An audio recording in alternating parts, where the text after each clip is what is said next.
hey, today, that's all you got is today, right? What are you gonna do with it? I've been doing this practice. It is reprogramming my brain. And I think it's reprogramming my spirit to anticipate wins. But at the end of the day, what are we doing? Why are we doing these things? What is it all for?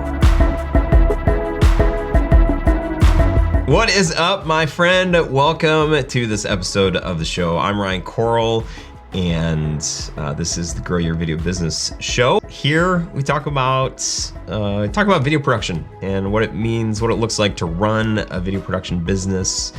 I've been doing this work for almost 20 years. This year will be my 20th year in business, and I love it. Sometimes I want to strangle it. It has presented many challenges over the years, and 2023 was not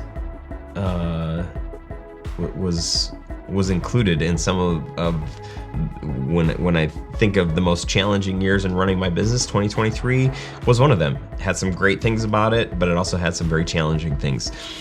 So in today's episode, I want to share some of the things that I have been learning. I ended last year, I pounded 3 books, actually more like 5 books, but there were 3 that I absorbed. One right here, The Gap, The Gap and the Gain.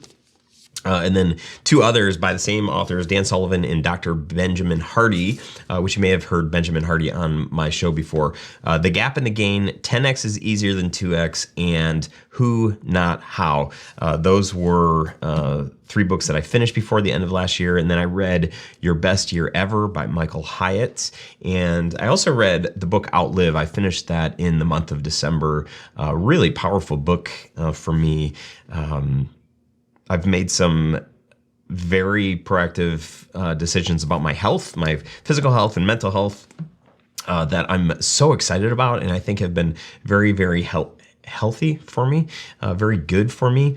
And anyway, I did all this reading and listening. At the end of the year, I was doing all this journaling and writing, and this is my full focus planner. I use this thing like crazy, but I have so many pages of notes in the back of the book, daily practices and rituals, revenue drivers in my business, biggest clients, potential time sucks.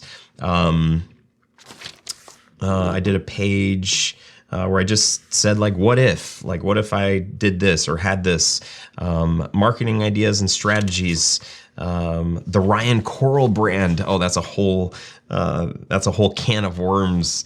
And then this whole section about the bests from 2023. What were wins and things that I marked as some of the best things that happened last year. So I did all of this work right at the end of last year. We were on vacation with the family.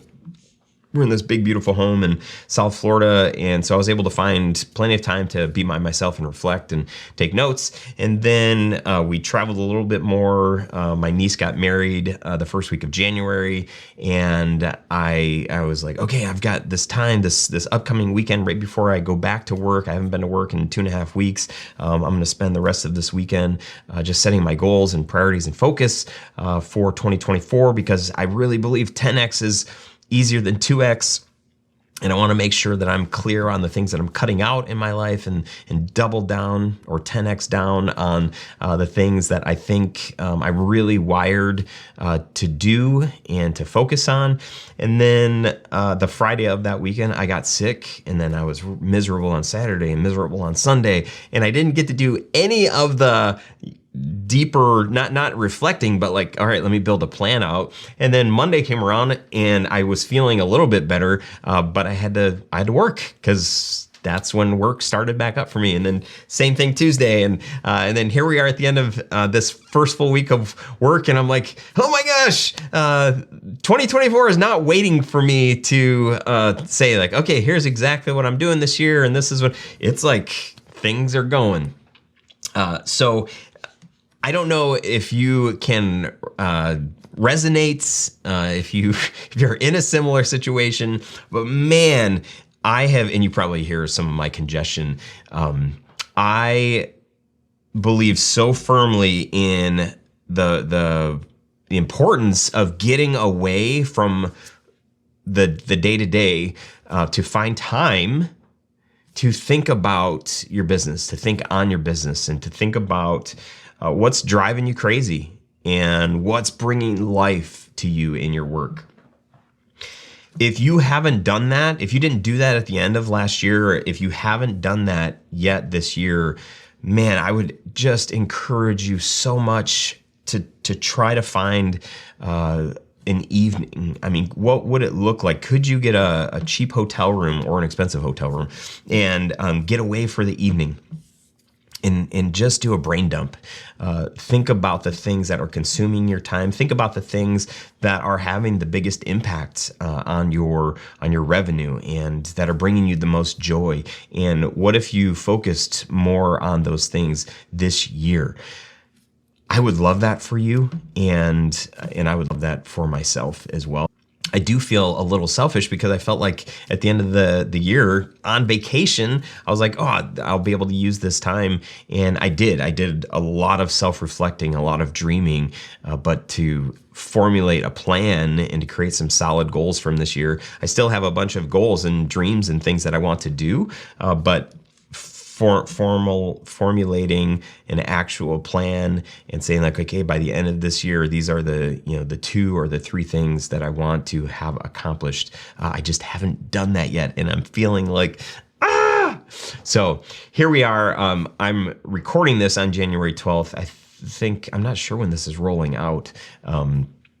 But hopefully before the end of the year, so that if you just did need that little nudge to go and create, or to get away and create this plan for you, that it's not too late. One of my biggest takeaways, I want to share one of my biggest takeaways from this book, The Gap and the Gain. This is a practice that the authors recommend, and I've started doing it, and it has been amazing. And that is, at the end of the day, to as you're laying down, if you have a journal next to your bed, or you just close your eyes and you do this practice, where you think through what were the 3 bests of the day. What were the 3 areas, whether it's personal or professional, and maybe it's 3 for both. Thinking through what were the wins, what were the best things that happened today, and remembering those, recalling those things, and then thinking about the next day. What are the 3 bests that I want for tomorrow? I've been doing this practice since vacation, and not every day, but it is reprogramming my brain. And I think it's reprogramming my spirit to anticipate wins, and the fact that I'm celebrating on an ongoing basis. I think it is only doing good things for me. I think there's neuroscience going on. I think there's powerful things that are happening in my subconscious that I can't really explain because I'm not a neuroscientist or even that smart to articulate these things in a way that would make you say like, wow, I need to know more. Hopefully I'm saying enough to tease the idea. But if you read this book by Dan and Benjamin, they're way smarter than I am and articulate this way betterer than I am and I can. But this idea of the gap, they explain the gap as the place where we're always measuring ourselves against our future selves. And, all the dreams and all the goals and all the things that I want they're all out here. I haven't achieved them yet. And so I'm constantly striving toward the things that I'm desiring. And in that, I'm never fully celebrating what I have achieved. And they would argue that being in the gap it's mentally, emotionally, physically, it's not good for us as people to stay in the gap. The gain is where you look at your day or the past year or the past 20 years and you look to see, where have I grown? Where have I won? What are the things that I have accomplished? And when you make that a regular practice, it reprograms the way that you think, and it creates this optimistic outlook, and it creates opportunities that wouldn't exist otherwise. And for me, I'm this optimistic personality anyway, so that's where I usually would go. But now I have a roadmap that says, hey, every day be thinking through just today, what were the 3 bests for today? And what do you desire? What do you want your bests for tomorrow to be? That practice alone is really, really helping me.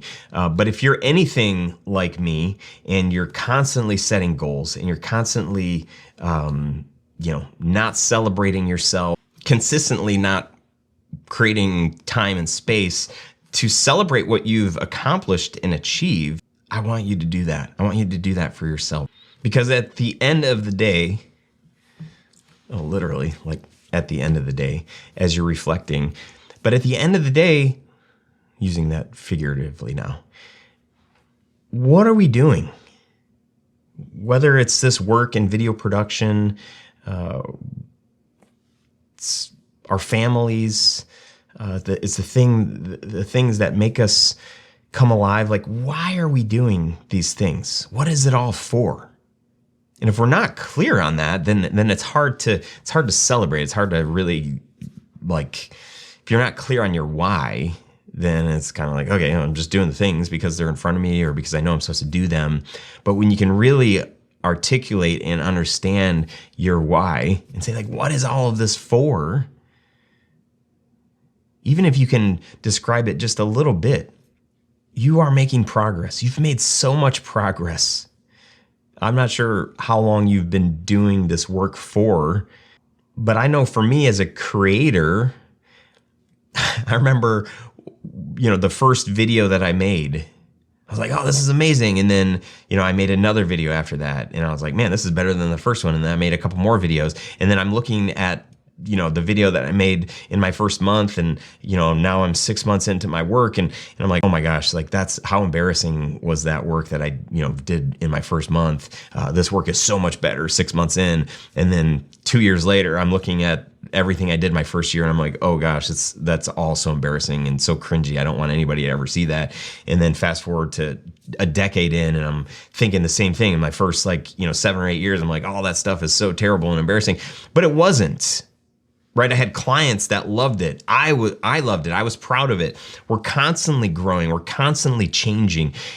And we need to celebrate that. We need to see the gains and to celebrate them for what they are. And sure, you don't want to stay there as a creative, as an artist, as a business owner, an entrepreneur, as a husband or a wife, as a dad, as a friend. We don't want to stay in that spot of I achieved that thing, or I helped, accomplish that, or, we did that. That's great.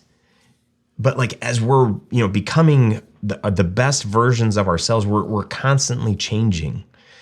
Our hearts change, our desires change, our motivations change. Sometimes our why changes.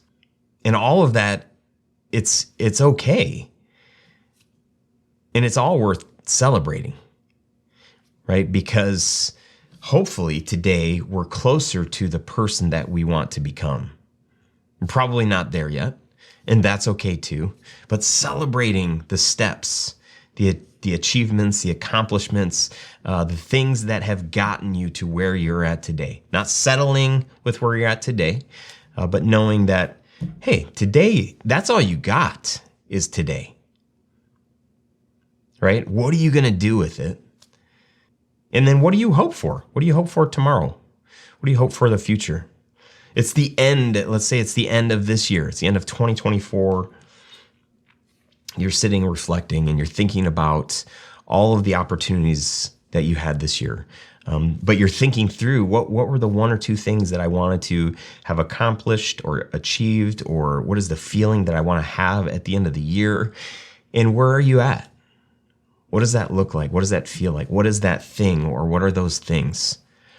So my hope for you is that you can find time to think through, okay, we're at the end of the year, and if I was only able to accomplish one thing, this would mark this year as a successful year. I hope you can find time to reflect, celebrate the gains that you've accomplished this year, last year, and think through where do you want to end up this year. So maybe you got to pull out your calendar right now and find a date. Talk to your significant other and just say, listen, would you be okay if I got away for the night to plan through the rest of the year, dream a little bit, and come up with what is the thing? What is the thing I really need to go all in on this year? And my guess is that your partner's going to support you in that.